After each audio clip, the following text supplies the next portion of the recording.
Tonight, the College of William and Mary is asking for you to share ideas for a new memorial to enslaved African Americans. The memorial project is part of a long-term ongoing initiative. The goal is for school officials to research the role William and Mary played in slavery. 13 News Now reporter Nico Clemens has the story.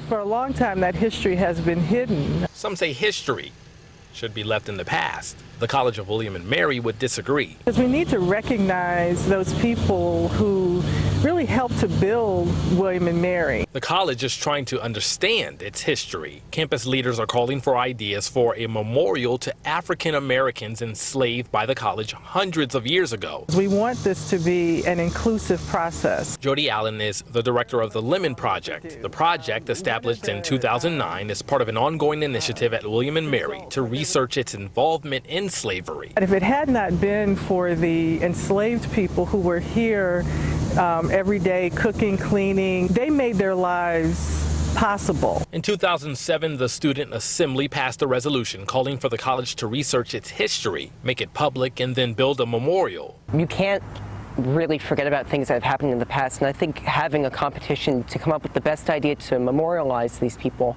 and really right wrongs that have happened in the past is a great way to go forward. I caught up with these 4 freshmen on campus. I always think it's better to acknowledge the history of a place than just to kind of live in the present and ignore that things like that happened in the past. Understanding and remembering William and Mary's complete history, but keeping their eyes towards the future.